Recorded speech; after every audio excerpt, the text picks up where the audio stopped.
more. He just grinned at Toby. Later, Thomas was resting when Percy arrived.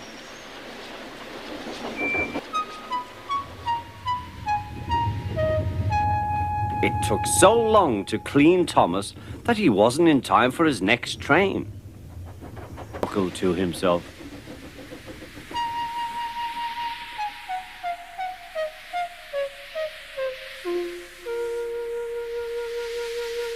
That night, the two... When Gordon and Henry heard about the accident, they laughed and boasted. Fancy allowing cows to break his train. They wouldn't dare do that to us. We'd show them. Toby was cross. In the distance was a bridge. It seemed to Gordon that there was something on the bridge. His driver thought so too.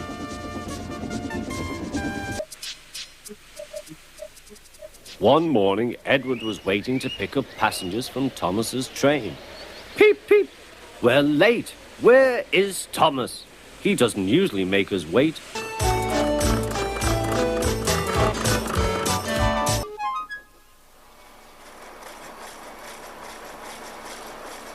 The scrapyard is full of rusty old cars and machinery.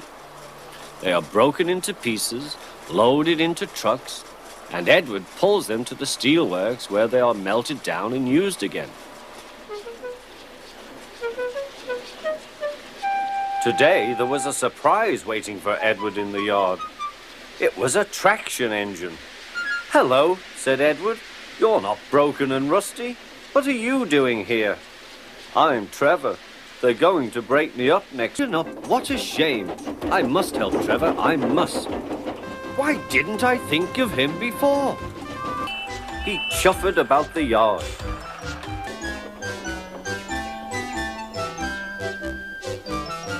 His paint is spotless and his brass shines like gold. Trevor likes his work, but his happiest day is the church fete. Next morning, James's driver... There was James puffing away down the line. What a lark, he chuckled to himself. What shall I do? I can't stop. Help! Edward was panting up behind with every ounce of steam he had. At last he caught up with... The inspector stood on Edward's front, holding a noose of rope in the crook of the shunter's pole. He was trying to slip it over James's buffer. The engine swayed and lurched. At last! Got him! He shouted. He pulled the noose tight. So the old iron caught you after all, chuckled Edward. I am sorry, whispered James. Thank you for saving me. You were splendid, Edward. That's all right, replied Edward. The engine's fat controller was waiting. Thomas was on his way to the harbour with a trainload of metal pilings. They were needed to make the harbour wall firm and safe. Hello. Workmen coupled Trevor's truck to Thomas's train, and soon they were ready to start their journey. I'm glad the fat controller needs me, called Trevor. I don't have enough to do sometimes, you know, although I can work anywhere, in orchards. When they reached the harbour, they found everything in confusion. Trucks had been derailed, blocking the line, and stone slabs. Trevor was as good as his word. He dragged the pilings clear with chains and towed them into position. Who needs rails? Everyone was sorry when it was time for Trevor to go. Thomas... A small tear came into Trevor's eye. Thomas pretended not to see. He whistled gaily to make Trevor happy. I'll come and see you if I can, he said Trevor. That evening, Trevor stood remembering his new friend Thomas, the harbour, and most of all, the children. Then he went happily to sleep in the shed at the bottom of the orchard.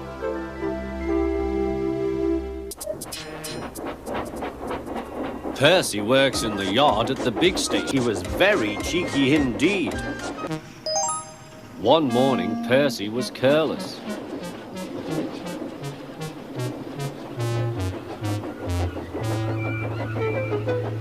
I say, you engines, I'm to take some trucks to Thomas's Junction. The Fat Controller chose me especially. No. Would you like me to explain? No, thank you, James, said Percy. I know all about signals. Percy was a little worried. I wonder what backing signals are, he thought. Never mind, I'll manage. That night, the big engines talked about signals.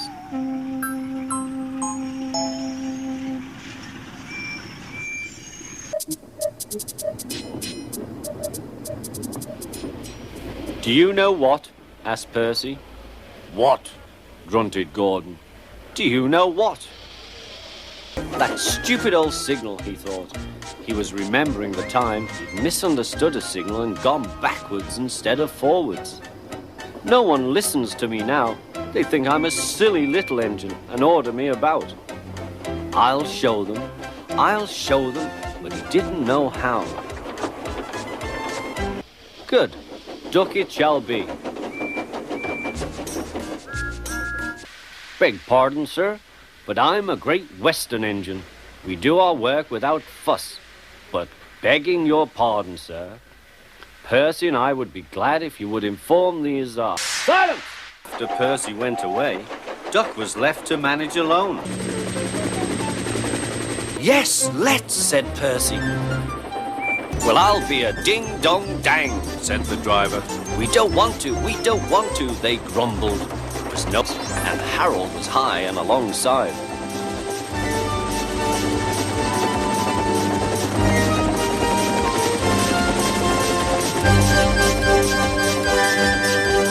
Either. The guard drive.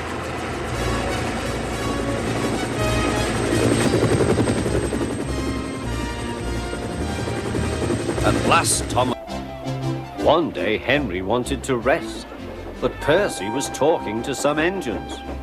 He was telling them about the time he had braved bad weather to help Thomas.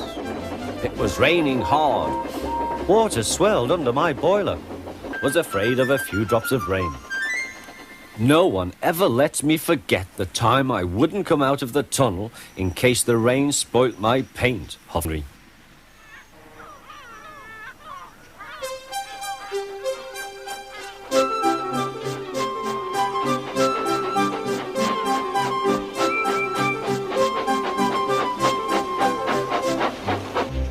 Thomas was looking at a board on the quay. Danger! They giggled and chatted about it. Driver doesn't know my plan, chuckled Percy. Next day, he was sent to the works on Henry's goods train.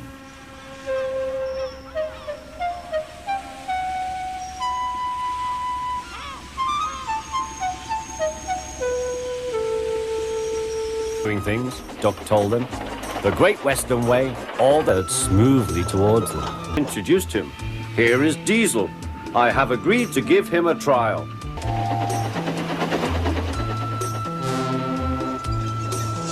The silly engines were flattered. He has very good manners, they murmured. We are pleased to have him in our yard. Duck had his... You're worthy, fat. Sir Topham hat to you, ordered Duck. When Duck returned, Diesel was trying to take some trucks from a siding.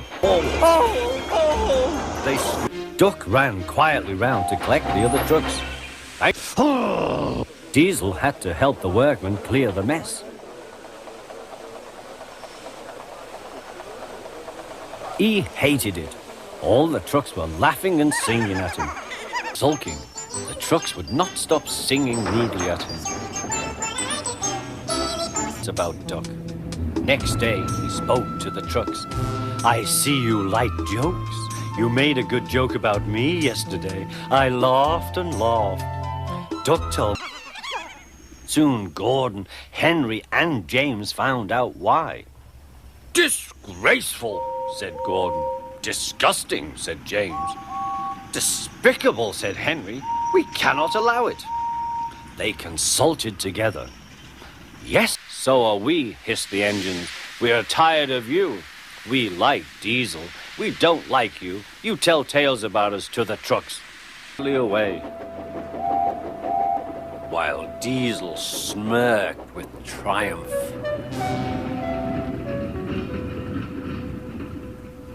Puffed sadly to Edward's station. "It's not fair," he complained, to the other line. "Oh, glory, look at that! Every ounce of weight and it's too late!" Duck groaned and shut his job. He was shaving a customer. The silly trucks had knocked their guard off his van and left him far behind after he had whistled a warning. But the trucks didn't care. They were feeling very pleased with themselves.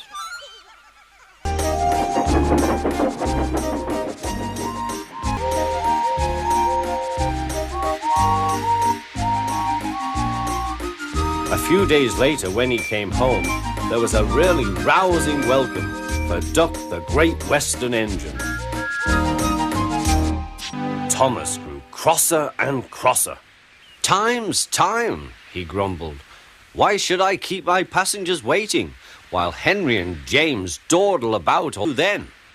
"Run my train on time for one thing," retorted Thomas. He hurried away before Henry could answer.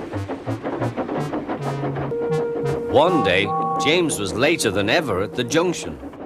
"I'm sorry, Thomas," he put best, but Thomas soon found that he couldn't save much time.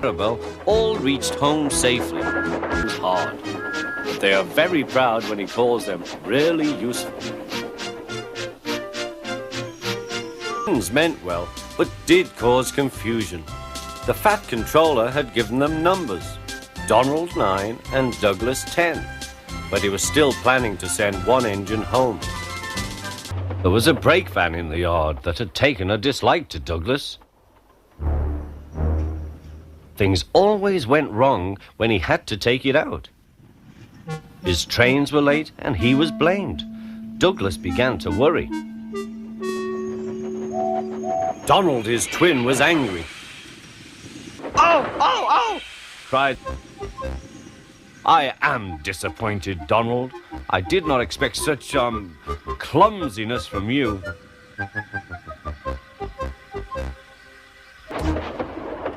"Anyone would think," said Douglas, "that Donald had his accident on purpose." The van was in pieces. "I might have known it would be Douglas," he said. "It isn't fair." They all agreed that something must be done, but none knew what. Percy decided to talk to Edward about it. "What you need," said Edward, "is a controller?" asked Duck thoughtfully. There was a long silence.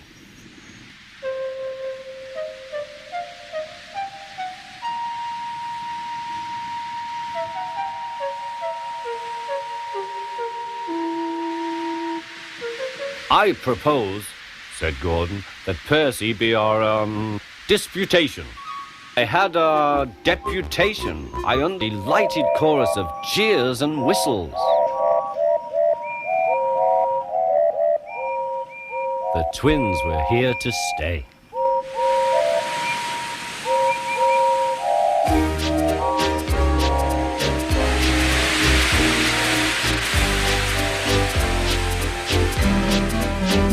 Later, he boasted to the others. "Driver says I don't need him now." He tried to whee, but he couldn't. There was the station master's house. Horrors! The house with strong poles and laid rails through the garden. Meanwhile, Donald and Douglas arrived.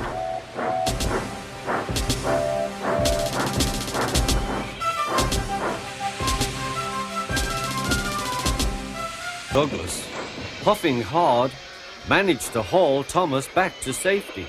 Bits of fencing, the bush, and a broken window frame. Masters' houses.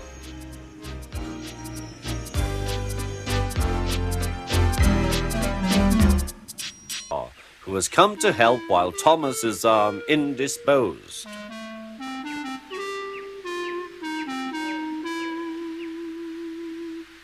Rubbish. The rubbish turned out to be Annie, Clarabelle and Henrietta, who were most pleased with herself. She could now enjoy her journey. That's a... Daisy, the diesel rail car's work in the countryside, was full of surprise, and she remained very lazy and stubborn. Thought they were under control.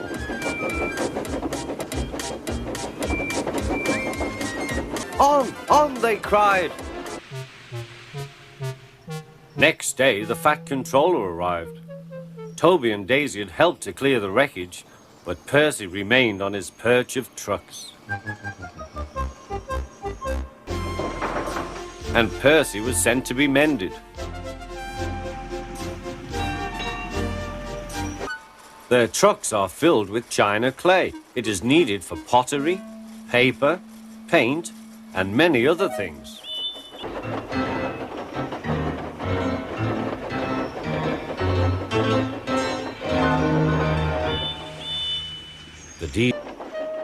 There's no real harm in them, he said to Boko, but they're maddening at times. Boko chuckled. Maddening, he said, is the word. The way Gordon was talking, you would have thought. Every evening, the two engines pull two fast trains from the station. Gordon always leaves first with an express for the main line. Edward follows 5 minutes later with his train for the branch line.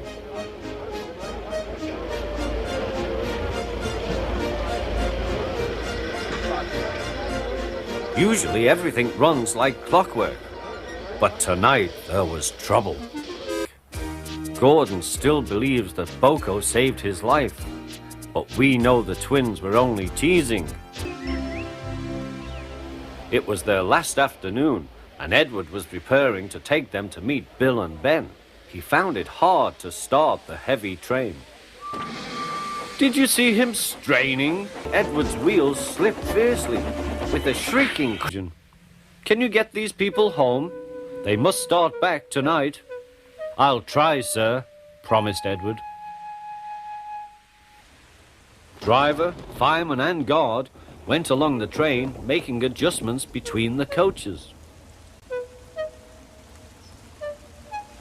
We've loosened... I've done it, puffed Edward. Steady, boy, warned his driver. Percy, what are you talking about? The ghost train. Driver saw it last night. Where? Asked Thomas and Toby. He didn't say. Oh, it makes my wheels wobble to think of it. Thomas was being oiled up for his evening train. Oh dear, exclaimed Thomas. The men load up his empty wagons and he pulls them to the station.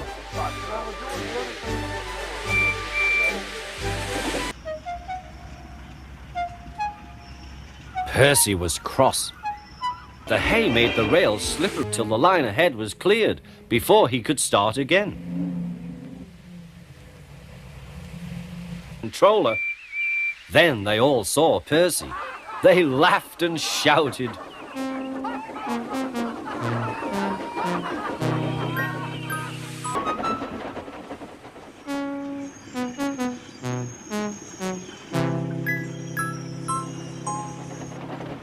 Instead of talking about sensible things like playing golf, crawl about in hay. They laughed a lot, but Percy thought they were really being very silly indeed.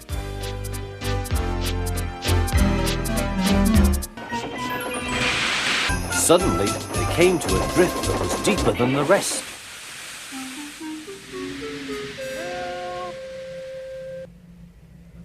When the workmen arrived, it took some time to decide how to dig away the heavy drifts of snow. Thomas's driver and fireman, who had taken shelter at a nearby cottage, joined the rescue. At last,